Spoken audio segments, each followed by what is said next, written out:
Yos dengan dingin duduk di sana, memikirkan sekarang ini Darlin dan Hendrik sedang romantisan bersama. Dia pun merasa tidak nyaman. Mensipitkan mata, tersenyum dingin. Yos tiba-tiba menelpon Jasper yang beberapa hari ini sangat santai. Halo, Jasper segera mengangkat telepon. Kamu belakangan ini sangat santai. Ikan kecilmu sudah seharusnya membenah hubungan dengan teman baiknya. Yos berkata dengan ekspresi yang sama. Jasper menahan tawa. Pagi-pagi dia sudah mendengar Rapa menceritakan masalah pagi tadi. Tentu juga tahu kalau si pengacara Yos dibuat malu. Saat ini pasti sedang dalam keadaan emosian. Dan dia juga tahu kalau Darlin seharusnya sedang bersama dengan Hendrik. Menyuruh wanitanya untuk membantunya. Yos benar-benar memiliki ide yang bagus. Yos, bukan aku ingin mengataimu. Mengejar wanita bukan begitu caranya. Sikapmu dari awal sudah bermasalah. Jasper seperti orang yang begitu paham memberitahu Yos. Yos pun mendengus. Ikan kecilmu sudah kamu bereskan? Dasar, wajah Jasper langsung berubah. Apakah tidak bisa bermain baik-baik? Mendengus, Jasper menggigit gigi lalu berkata, Yos, aku ingat bukankah dulu kamu menyuruh ikan kecilku jangan mendekati Darlin. Aku barusan menasehatinya untuk pergi. Sekarang kamu malah berubah. Ini syarat. Yos menekan dahinya, seluruh emosinya sudah hampir membludak. Terlihat senyuman di tatapan Jasper. Berhasil. Oleh karena itu, setelah mereka mendiskusikan syarat, akhirnya mencapai sebuah keputusan. Tentu saja, apa itu mungkin hanya mereka berdua yang tahu. Setelah Darlin sadar, langit masih cerah, tapi seketika tidak tahu ini kapan. Darlin bergerak, dia pun dipeluk dengan erat. Darlin, pria dengan suara serak dan lemah terdengar, begitu jelas dan juga samar. Darlin langsung sadar dan hampir mendorongnya.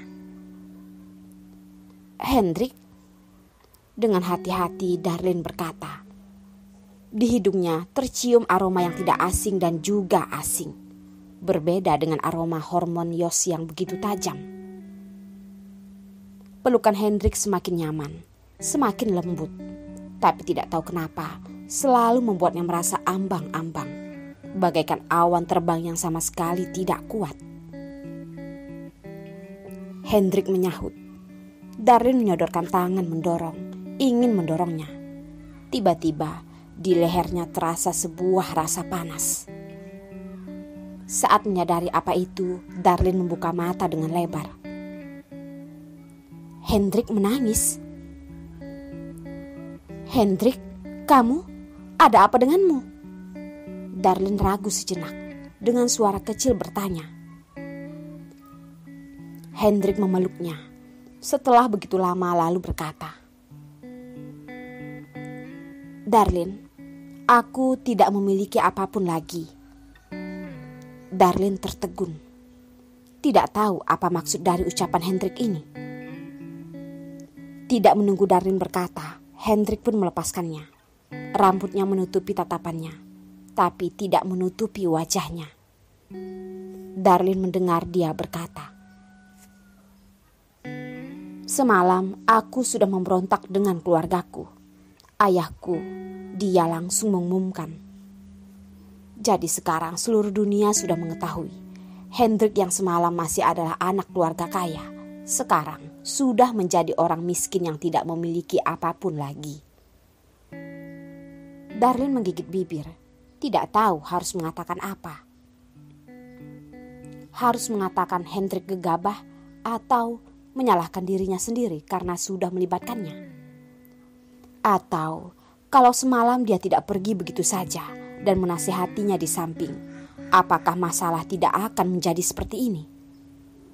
Semua ini Darlin tidak tahu, tapi ada satu hal yang harus dia akui, yaitu awal mula semua ini karena dirinya. Maaf, Darlin membuka mulut. Sekarang sepertinya selain kata ini, dia sudah tidak tahu harus mengatakan apa. Hendrik menggelengkan kepala, wajah pucat terlihat senyuman. Darlin, asalkan kamu tinggal di sisiku, kehilangan semua harta bukanlah hal yang buruk. Selain itu, apakah kamu tidak mengetahui kemampuanku? Tanpa keluargaku, aku juga tidak akan membiarkanmu menderita. Darlin, percayalah padaku. Ucap Hendrik dengan tatapan yakin melihat Darlin. Darlin menggigit bibir, akhirnya menganggukkan kepala. Iya, aku percaya padamu. Dulu saat di sekolah, Hendrik juga sudah begitu hebat dan menonjol. Sama seperti yang dia katakan. Walaupun tanpa keluarganya, dia juga bisa mencapai kesuksesan. Hanya tergantung cepat atau lambat saja. Hendrik pun merasa lega. Bisa mendapatkan kepercayaan Darlin lebih penting dari segalanya. Tangan yang memeluk Darlin semakin erat. Hendrik menempelkan wajahnya pada Darlin. Dengan suara serak berkata, Darlin, jangan tinggalkan aku. Selamanya jangan tinggalkan aku. Aku hanya memiliki dirimu. Hanya kamu. Hati Darlin sangat kacau.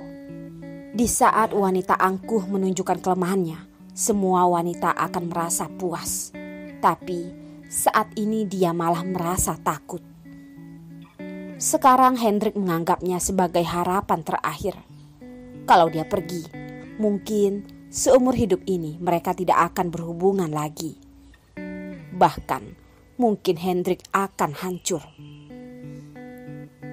Darlin ragu sejenak, menggigit bibir, tetap menyodorkan tangan memeluknya. Hendrik tersenyum, tatapannya terlihat puas. Wajah Darlin tiba-tiba berubah. Hendrik, kamu demam. Hendrik dengan tidak peduli menggelengkan kepala. Tidak apa-apa kok, makan obat sudah pasti akan sembuh. Dia duluan bangun dari Darlin, sudah melihat pengumuman dari ayahnya, dan sudah menerima email pemecatan. Dan dari awal sudah menyadari suhu tubuhnya yang panas. Tapi melihat wanita yang tertidur di ranjangnya, dia pun merasa puas dan tidak tega meninggalkan kelembutan ini. Darlin malah tidak bersedia, langsung bangkit dan memegang dahinya. Darlin pun terkejut.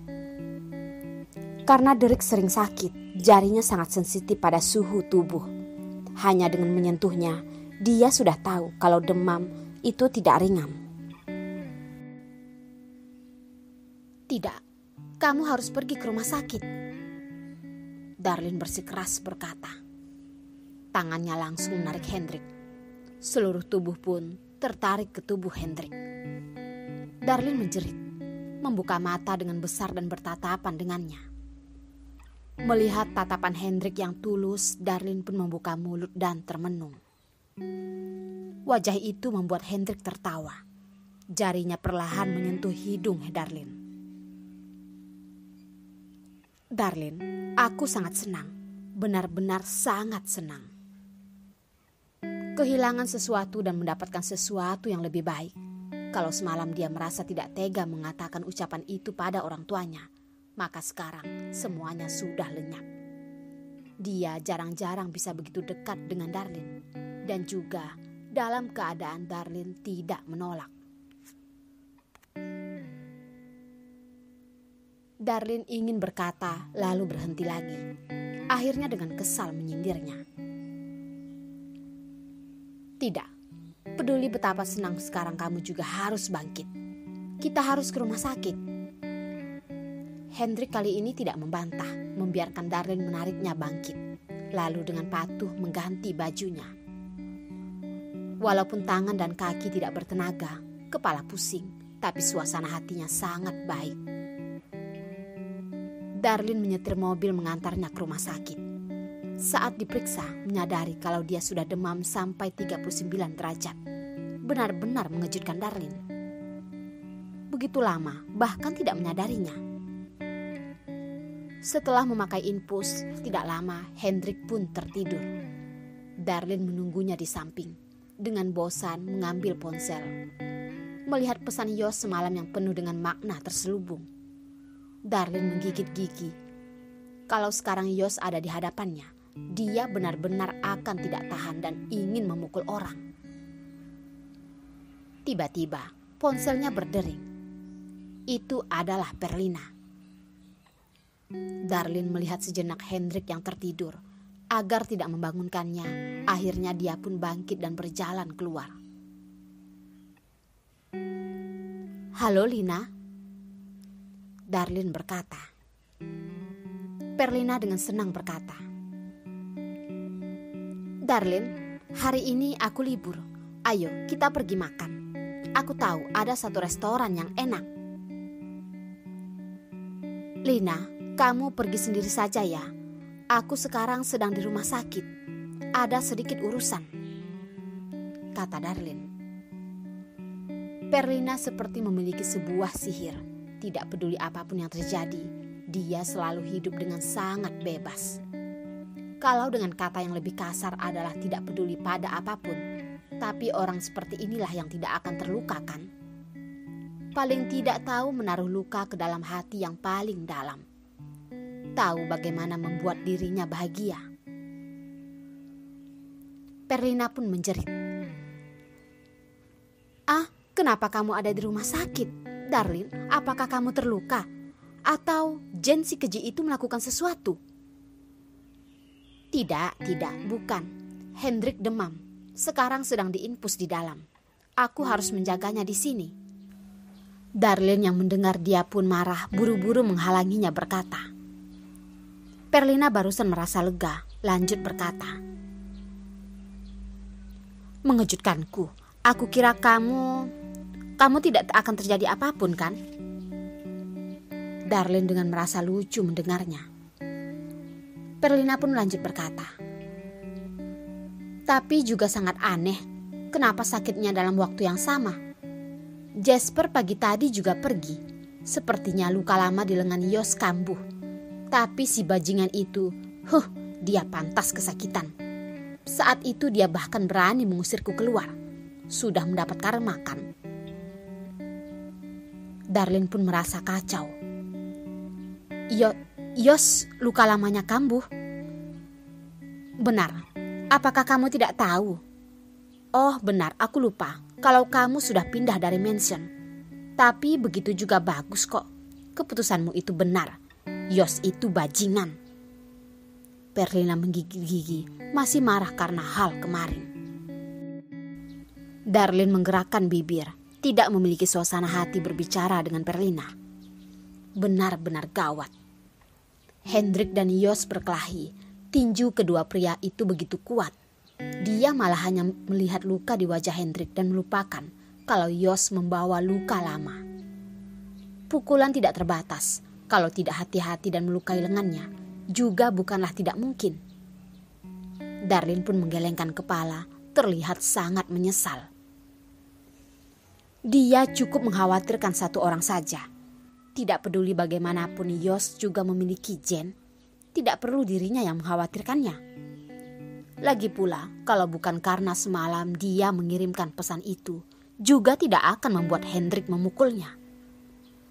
Darlin sudah memutuskan untuk tidak memperdulikan Yos, tapi dalam hati tetap merasa khawatir. Setelah disuntik, Hendrik tidur dengan pulas. Darlin duduk di sampingnya dan tidak bersuara, terus menunggunya dengan tenang. Dan selama ini, selain telepon dengan Perlina, Darlin juga menerima satu panggilan dari Ibu Hendrik. Di dalam telepon, Ibu Hendrik tidak seperti kemarin yang begitu angkuh, malah seperti sedang memohon. "Nona Darlin, aku tahu ucapanku kemarin salah, sudah melukai Nona Darlin. Tapi tolong kamu mengerti perasaan seorang ibu." Ibu Hendrik mendesah. Suaranya terdengar menyesal. Semalam dalam keadaan emosi, Hendrik pun pergi. Sampai sekarang ayahnya sama sekali belum makan. Bangun pagi, hal pertama yang dilakukan ayahnya adalah mengumumkan kalau dia memutuskan hubungan dengan Hendrik. Nona Darlin, kalau kamu mencintai Hendrik, apakah kamu tega melihat dia kehilangan segalanya? Ibu Hendrik dengan terisak-isak berkata. Bibir Darlin bergerak, akhirnya tidak mengatakan apapun. Akhirnya Ibu Hendrik menggigit gigi lalu berkata, Nona Darlin, ayo kita bertemu. Tidak peduli apapun yang kamu minta, asalkan aku bisa mengabulkannya, aku pasti tidak akan menolak. Anggap saja kamu membantu seorang ibu yang menginginkan kedamaian dalam keluarganya ya. Darlin dengan berat berkata, baiklah. Setelah itu, telepon pun berakhir. Segera Ibu Hendrik buru-buru mengirimkan sebuah alamat dan waktu padanya, mengajaknya besok siang untuk bertemu. Melihat sejenak, Darlin pun berpikir. Dengan tatapan kacau melihat Hendrik, wajahnya terlihat bimbang. Dia sangat menyukai Hendrik, tapi itu adalah rasa suka terhadap keluarga, rasa suka terhadap teman. Itu adalah pertemanan, adalah keluarga. Namun, bukanlah orang yang dia cintai. Menyuruh dia menikah dengan Hendrik, dia bersedia. Karena Hendrik bisa membantunya menyelamatkan Derek. Karena dia akan memperlakukannya dengan sangat baik. Seperti sebuah ucapan yang ada di internet. Kalau tidak bisa memilih untuk menikah dengan orang yang kamu cintai, maka harus menikah dengan orang yang mencintaimu. Tapi, mengenyampingkan keegoisannya, dia juga memiliki rasa keluarga dan pertemanan pada Hendrik. Menyuruh dia mengabaikan Hendrik yang kehilangan keluarga dan karir untuk berada di sisinya. Tanggung jawab dan tekanan ini tidak bisa dia pikul. Dia tidak boleh menghancurkan Hendrik. Tapi pagi ini Hendrik seperti itu, malah membuatnya tidak berani pergi begitu saja. Mengucek mata, Darlin pertama kalinya merasakan keraguan yang tidak pernah ada, bahkan saat dia bersama dengan Yos. Infus Hendrik dipasang selama 3 jam. Setelah infus habis, demam juga sudah turun. Mengambil obat yang diberikan dokter, Darlin pun menyetir mobil membawa Hendrik pulang, sekalian pergi membeli bahan untuk memasak. Hendrik dengan patuh duduk di sofa melihat Darlin sedang sibuk di dapur. Senyuman di wajahnya begitu cerah dan puas. Wanita yang dia cintai sedang memasak untuknya. Ini adalah salah satu mimpinya. Lihat apa? Sudah waktunya makan. Begitu keluar, Darlin pun melihat Hendrik sedang menatapnya, lalu tersenyum. Hendrik pun dikelabui oleh senyuman ini. Bibirnya diangkat dan membantu Darlin. Benar-benar bahagia. Menyodorkan pinggang, Hendrik dengan puas berkata. Hendrik tidak melihat ekspresinya dan sudah berlari ke dapur untuk membantu menghidangkan makanan. 3 sayur sop. Semua rasanya tidak begitu kuat. Makanan pokoknya adalah bubur. Darlin, aku tidak akan membiarkanmu menderita. Hendrik mengambil sumpit dan mulai mengangkat kepala untuk makan. Darlin termenung, tidak mengerti maksudnya. Kenapa kamu tiba-tiba mengatakan ini? Darlin tersenyum berkata. Hendrik pun menjawab, karena suka. Aku menyukai perasaan ini, menyukai suasana yang nyaman. Darlin, aku akan berusaha untuk mendapatkan pekerjaan, memberikan kehidupan yang lebih baik untukmu. Kamu ingin bekerja ya kerja. Kamu suka berada di rumah dan menjaga Derek ya di rumah saja. Asalkan kamu bahagia, apapun tergantung padamu. Darlin mana mungkin tidak mengerti apa maksud dari ucapan Hendrik. Darlin melepaskan piring di tangannya lalu berkata, Hendrik, kamu sedang merasa tidak tenang. Hendrik tersenyum pahit. Benar, aku tidak tenang. Tapi Darlin, sekarang aku sudah tidak memiliki apapun. Tidak memiliki keluarga yang hebat. Aku tidak bisa dibandingkan dengan Yos. Tidak bisa mencari dokter yang hebat untuk menyembuhkan Derek. Tidak bisa mencari pengacara terbaik untukmu. Dan tidak bisa memberikan kehidupan yang lebih baik untukmu. Aku yang seperti ini, bagaimana membuatmu menikah denganku? Darlin menggelengkan kepala, menggenggam tangannya. Jangan berkata seperti ini. Kamu sudah mengatakan semua itu hanya terlihat dari luar. Penyakit Derek pasti bisa disembuhkan. Kita juga pasti bisa menemukan pengacara hebat untuk mendapatkan hak asuh Derek.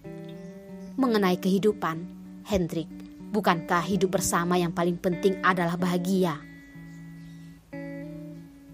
Jadi Darlin, maksudmu kamu tidak akan meninggalkanku? Mata Hendrik bersinar. Darlin tertegun. Ada sebuah rasa terjebak. Hanya saja melihat tatapan Hendrik yang bersinar kembali menggelap, Darlin pun tergerak. Hendrik, apakah kamu benar-benar tidak peduli dengan orang tuamu? Mata Hendrik berkedip, tiba-tiba tersenyum. Darlin, aku adalah putra satu-satunya orang tuaku. Walaupun sekarang mereka marah, tapi juga tidak akan bertahan lama. Setelah kita menikah, melahirkan adik untuk Derek, orang tuaku pasti akan perlahan menerimanya. Hanya saja, proses ini sangat sulit. Darlin, aku perlu kekuatan dan dukunganmu. Darlin menarik napas, memijat kepala. Dia tiba-tiba merasa dirinya seperti pelacur yang dikatakan orang-orang. Dia tidak bisa memberikan masa depan yang indah padanya. Tapi dia masih dengan jalan memikirkan Yos. Tapi Yos sudah memiliki kehidupan dan orang yang dia cintai. Masa depan Yos sama sekali tidak ada dirinya. Maaf Hendrik, sekarang aku tidak bisa memberikan jawabannya padamu. Berikan aku sedikit waktu ya. Wajah Hendrik tentu saja terlihat kecewa, tapi dengan cepat kembali yakin dan berkata, Baik Darlin, aku tunggu kamu. Tapi jangan biarkan aku menunggu terlalu lama ya. Darlin menganggukkan kepala. Sudahlah, ayo makan. Makanan sudah dingin. Hendrik menghidupkan suasana, tersenyum pada Darlin. Berusaha untuk tidak membuat suasana di antara mereka menjadi canggung. Malam hari, Joe datang ke mansion. Leo si telinga 6 sudah ditemukan. Joe berkata pada Yos. Seharian ini Yos terus melamun. Menganggukkan kepala menjawabnya. Mengartikan dia sudah tahu dan tidak mengatakan apapun lagi. Yang paling menarik adalah Jerome menempatkan Leo si telinga 6 di sisi Jen. Ucap Joe. Yos mengangkat alisnya. Si rubah itu tidak mengetahui apa yang pernah dilakukan Leo si telinga 6. Bahkan begitu berani membiarkan Leo si telinga 6 berada di sisi Jen. Joe ragu sejenak lalu berkata, Walaupun tidak begitu bisa dipercayai, tapi aku tebak Jerome seharusnya sedikit mencurigai identitasnya. Makanya membiarkan Leo si telinga 6 berada di sisi Jen. Mungkin ada maksud untuk menyelidiki dan juga menarik simpatinya.